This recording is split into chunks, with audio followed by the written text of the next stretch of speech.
This is a video I wanted to make for a long time, and many of you have been waiting for it too.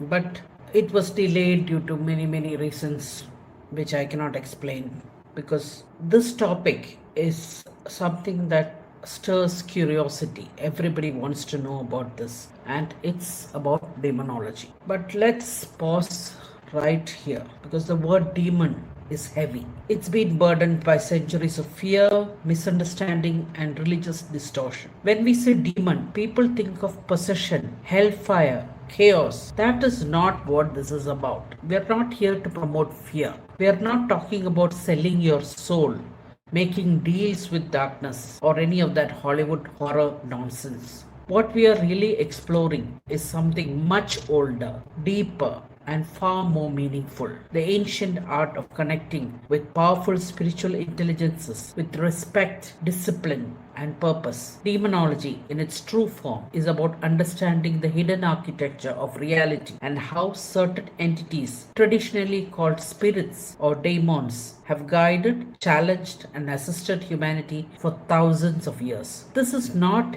devil worship, it's not coercion, it's collaboration, it's reverence. It's knowing how to approach these spirits in the right way with humility, integrity, and intention. So let's begin the journey, not into the darkness, but into the mystical system of spirit work, where ancient beings are invited, not forced, to walk beside us. So, what is a demon? The word demon comes from the ancient Greek word daemon, and originally it didn't mean evil at all. A daemon was simply a spirit, an intermediary between the human and the divine. Even the philosopher Socrates spoke of his personal daemon, a guiding force that whispered insight into his mind. So, how did that word become associated with evil? The shift came with the rise of the new religions. I have said this again and again in many of my videos, but I don't know why people still have the doubt and people ask me the same thing again and again. As new religions spread, any spirit outside that religion or their sanctioned pantheon was labeled demon or demonic.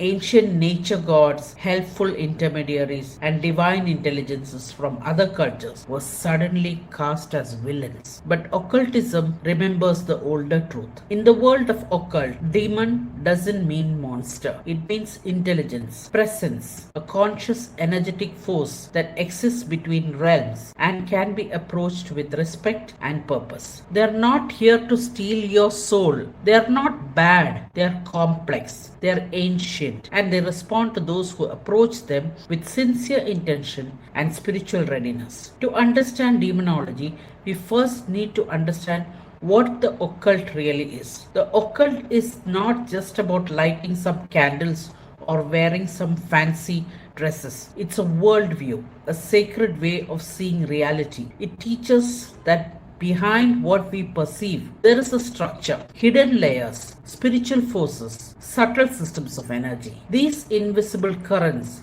shape our world just as much as the visible ones do. And within this sacred web, spirits, yes, even those we call demons, have their place. They are not outsiders. They are not mistakes. They are part of the living architecture of existence. Occult demonology is not about domination. It's about interaction. It's not about using spirits. It's about inviting them, building connection, and learning from their wisdom. At the center of traditional demonology stands a very familiar name. You all know that name, which is Solomon. In religious texts, Solomon is a king known for his wisdom and justice. But in the esoteric world, he is remembered as a spiritual pioneer, one who discovered the laws that govern the interaction between humans and spirits. Solomon was given a revelation, a secret ring inscribed with powerful names and symbols, allowing him to communicate with both angels and spirits. And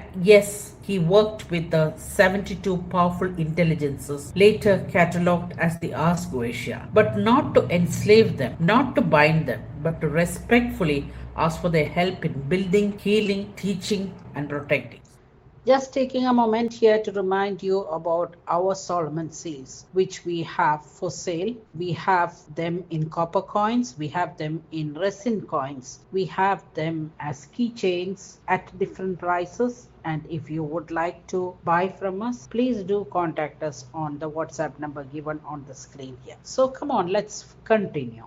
Solomon's legacy is not one of domination, but of deep understanding. He honored the spirits. He used sacred names, planetary alignments, and rituals of preparation, not as threats, but as signals of readiness. And many believe the greatest way to honor these spirits even today is to speak their name with reverence and to help others remember them, not through fear but through gratitude. Key of Solomon, the Lemmageton, the Grimorium Verum are often misunderstood. They are not books of dark sorcery. They are not manuals for commanding spirits. They are maps, frameworks, guides for those who wish to approach spirit work with structure, clarity, and sacred alignment. These books lay out the steps for building a ritual, cleansing yourself, preparing your space, aligning with planetary energies, drawing the correct sigils, and invoking the names of higher powers. They're not about forcing anything, they're about creating a spiritual space where collaboration can happen safely, respectfully, and meaningfully. In almost every serious tradition of spirit work, the first rule, prepare yourself. Not because the spirits will harm you, but because sacred space demands sacred presence. Practitioners traditionally fasted, prayed, avoided negative energy, and purified their minds and bodies not to impress anyone, but to become a clear vessel for communication. It's about saying, I'm here with pure intentions. I come in peace. I invite you to teach me, guide me, and help me grow. The ritual tools, planetary timings, and spiritual symbols help anchor this intention. And when done sincerely, the spirits respond. Not out of obligation, but out of resonance. And here's a surprising truth from demonology. Hell, if you want to call it that, is not chaos, it's order. Spirits, especially those in the Goetia, are organized by role and rank. Kings, dukes, marquises, presidents, each one has a function. Teaching languages, revealing hidden knowledge, helping with self-mastery, transformation, protection, love, healing, and more. Their sigils are not just decorations, they are energetic symbols, like spiritual keys. When used correctly, they help establish contact. Think of them as a respectful knock on a very old door. And when that door opens, you are not commanding, you're inviting. You're saying, if you are willing, I seek your presence here. Let's be very clear here. You do not need to give your soul to a spirit. That entire idea, the myth of the soul contract, the selling of self for power, is a distortion, a fear story. In true spiritual practice, your soul is sacred. It is yours, always. Working with spirits doesn't mean surrendering your essence. It means aligning with universal forces through mutual respect, through consent, through shared purpose. And one of the most powerful ways to honor a spirit is simple. Say their name with gratitude. Tell others how they helped you. Keep their presence alive in your words and heart. No offerings of your soul, only offerings of awareness, respect, and spiritual partnership. So let's return to the original question. What is demonology? It's not devil worship. It's not manipulation. It's not fear. It's a sacred system, a spiritual philosophy, a framework for respectfully working with powerful intelligences who, when approached correctly, can offer insight, transformation, protection, and growth. You don't command, you don't bind, you don't sell anything. You prepare, you ask, and you invite. And in return, sometimes the spirits answer.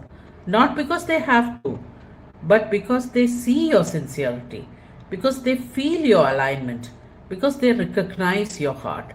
And when they do, the question is not whether they are real, it's whether you are ready to listen to what they have to say. Thank you for watching this video. Please do subscribe to our channel if you have not done it so far, and please hit the bell icon to get notifications of all our uploads. Thank you so much.